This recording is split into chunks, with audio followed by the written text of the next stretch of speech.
Halo, Assalamualaikum warahmatullahi wabarakatuh. Perkenalkan kami dari kelompok 5. Pada kesempatan kali ini kami akan mempresentasikan hasil diskusi kami terkait dengan materi peranan kreativitas dalam proses pembelajaran.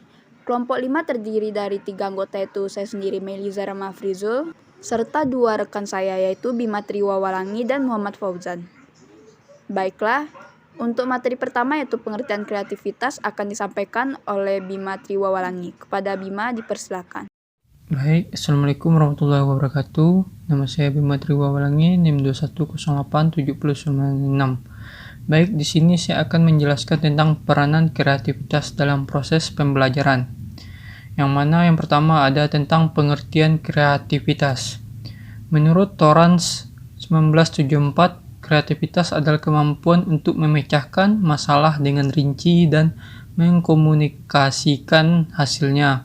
Sedangkan menurut John Hendricks 1996, kreativitas adalah kombinasi baru sesuai data, informasi, dan unsur-unsur yang ada. Sedangkan menurut Munandar 1992, kreativitas adalah cara berpikir dan bertindak dengan cara sendiri yang berbeda.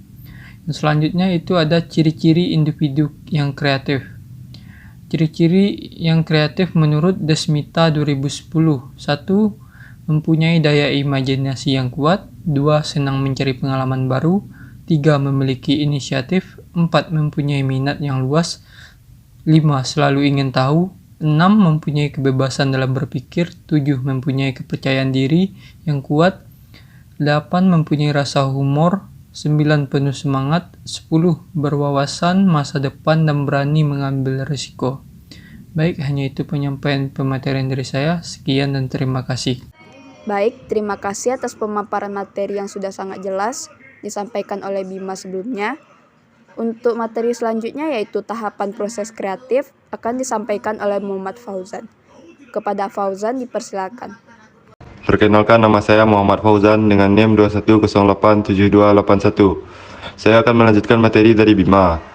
Tahapan proses kreatif. Dalam buku The Art of Touch tahun 1925, Graham Wallace mengusulkan salah satu model lengkap pertama dari proses kreatif. Wallace mendeskripsikan bagaimana itu terdiri dari 4 tahap, yaitu proses persiapan atau saturasi, inkubasi, iluminasi, dan verifikasi atau implementasi.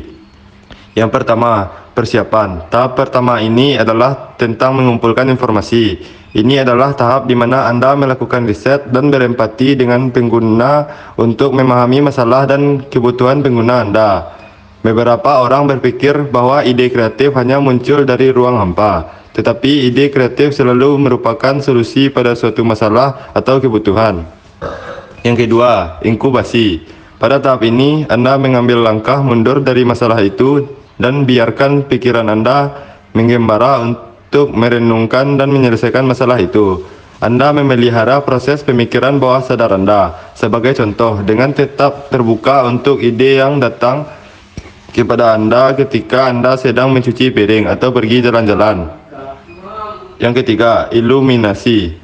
Ini adalah tahap ketiga. Iluminasi mempunyai satu tahapan tersendiri, menunjukkan bahwa itu pada dasarnya tidak hanya sebuah momen wawasan dan membantu Anda mengerti bahwa itu adalah sesuatu yang Anda bisa dan harus kerjakan untuk Anda capai.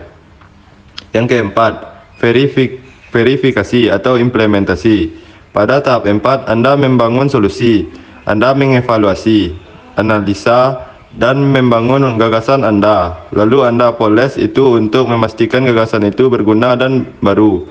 Pada tahap ini, Anda biasanya akan memilih prototipe dan mencoba gagasan Anda untuk mengetahui apakah hal itu memenuhi kebutuhan pengguna seperti yang Anda perlukan pada tahap persiapan. Faktor-faktor yang mempengaruhi perkembangan kreativitas. Yang pertama adalah faktor internal. Beberapa faktor internal yang mempengaruhi kreativitas adalah sebagai berikut. Yang pertama, keterbukaan terhadap pengalaman.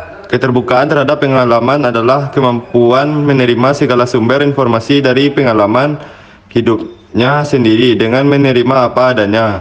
tanpa ada usaha mempertahankan diri, tanpa kekakuan terhadap pengalaman-pengalaman tersebut, dan keterbukaan terhadap konsep secara utuh, kepercayaan, persepsi, dan hipotesis.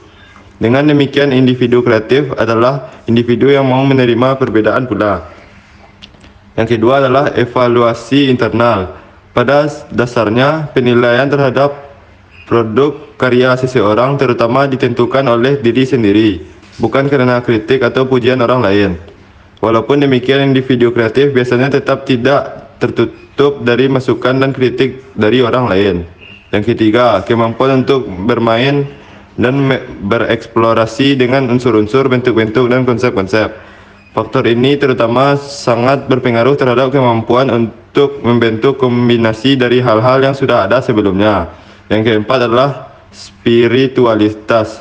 Spiritualitas berpengaruh terhadap kreativitas seseorang, karena melalui spiritualitas seseorang akan jauh lebih tidak kaku dan sensitif terhadap berbagai ide dan gagasan yang mungkin boleh dibilang tidak konkret. Menurut Ali dan Asrori tahun 2017. Faktor yang kedua adalah faktor eksternal. Sementara itu, beberapa faktor eksternal yang berpengaruh terhadap kreativitas adalah sebagai berikut. Yang pertama adalah situasi yang menghadirkan ketidaklengkapan serta keterbukaan. Yang kedua adalah situasi yang memungkinkan dan mendorong timbulnya banyak pertanyaan. Yang ketiga adalah situasi yang dapat mendorong dalam rangka menghasilkan sesuatu. Yang keempat, situasi yang mendorong tanggung jawab dan kemandirian. Yang kelima, situasi yang menekan inisiatif diri untuk menggali, mengamati, bertanya, merasa, mengklasifikasikan, mencatat, menerjemahkan, memperkirakan, menguji hasil perkiraan, dan mengkomunikasikan.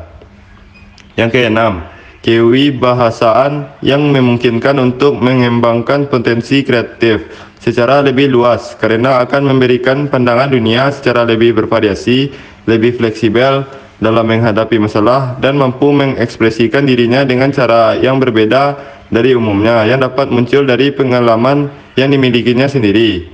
Yang ketujuh, posisi atau keadaan kelahiran. Tentunya setiap orang memiliki keadaan yang berbeda saat dilahirkan, baik di lingkungan keluarga yang kreatif maupun kurang. Yang kedelapan, perhatian dari orang tua terhadap minat anaknya, stimulasi dari lingkungan sekolah atau kampus, dan motivasi diri. Menurut Clark dalam Ali dan Ansori tahun 2007. Sekian dari saya. Assalamualaikum warahmatullahi wabarakatuh. Baiklah, terima kasih kepada Fauzan atas pemaparan materi yang sudah disampaikan dengan sangat jelas. Selanjutnya yaitu materi terakhir, upaya pendidik dalam mengembangkan kreativitas peserta didik dalam proses pembelajaran, yang akan saya sampaikan sendiri. Jadi, proses berpikir kreatif seseorang sudah harus mulai diperhatikan perkembangan dan pengembangannya sejak dini. Tidak hanya di lingkungan keluarga, melainkan juga di lingkungan sekolah. Di lingkungan sekolah, para pendidik hendaknya menjadi fasilitator yang mana membantu siswa-siswanya dalam proses menemukan dan pengembangan dirinya. Dalam menemukan dan mengembangkan kreativitas para siswa, hendaknya guru sebagai pendidik perlu memahami beberapa hal, seperti apa itu kreativitas, perkembangan psikologi siswa, metode atau hal-hal apa saja yang dapat digunakan secara efektif, sehingga kemampuan kreativitas para siswa dapat berkembang. Guru juga perlu memahami bahwa masing-masing siswa memiliki potensi kreativitas yang berbeda-beda, berdasarkan proses-proses psikologis yang melatar belakanginya. Oleh karena itu, sekolah, khususnya guru, dituntut untuk menjadi faktor pendukung dalam pengembangan kreativitas peserta didik dalam proses pembelajaran. Kreativitas peserta didik dalam proses pembelajaran sangat bergantung pada kreativitas guru dalam mengembangkan materi standar dan menciptakan lingkungan belajar yang kondusif. Enko Mulyasa pada tahun 2008 mengemukakan bahwa yang dapat dilakukan tenaga pendidik dalam mengembangkan kreativitas peserta didik adalah sebagai berikut. Yang pertama itu jangan terlalu banyak membatasi ruang gerak peserta didik dalam pembelajaran dan mengembangkan pengetahuan baru. Yang kedua, bantulah peserta didik memikirkan sesuatu yang belum lengkap, mengeksplorasi pertanyaan, dan mengemukakan gagasan yang original. Lalu yang ketiga, bantulah peserta didik mengembangkan prinsip-prinsip tertentu ke dalam situasi yang baru. Yang keempat, berikan tugas-tugas secara independen. Lalu yang kelima, kurangi kekangan dan ciptakan kegiatan-kegiatan yang dapat merangsang otak. Yang selanjutnya yaitu berikan kesempatan kepada peserta didik untuk berpikir reflektif terhadap setiap masalah yang dihadapi. Yang nomor 7, hargai perbedaan individu peserta didik dengan melonggarkan aturan dan norma kelas. Yang kedelapan, jangan memaksakan kehendak terhadap peserta didik. Lalu yang ke-9, tunjukkan perilaku-perilaku baru dalam pembelajaran. Yang ke-10, kembangkan tugas-tugas yang dapat merangsang tumbuhnya kreativitas. Lalu yang ke-11, kembangkan rasa percaya diri peserta didik dengan membantu mereka mengembangkan kesadaran diri secara positif, tanpa menggurui dan mendikte mereka. Lalu yang ke-12, kembangkan kegiatan-kegiatan menarik, seperti kuis dan teka-teki, atau bisa juga dengan nyanyian yang dapat memicu potensi secara optimal. Lalu yang terakhir, libatkan peserta didik secara optimal dalam proses pembelajaran. Nah, sekian pemaparan materi hasil diskusi dari kelompok 5. Apabila masih ada yang kurang dipahami, teman-teman bisa bertanya kepada kami melalui forum chat atau secara langsung. Baiklah, saya tutup. Assalamualaikum warahmatullahi wabarakatuh.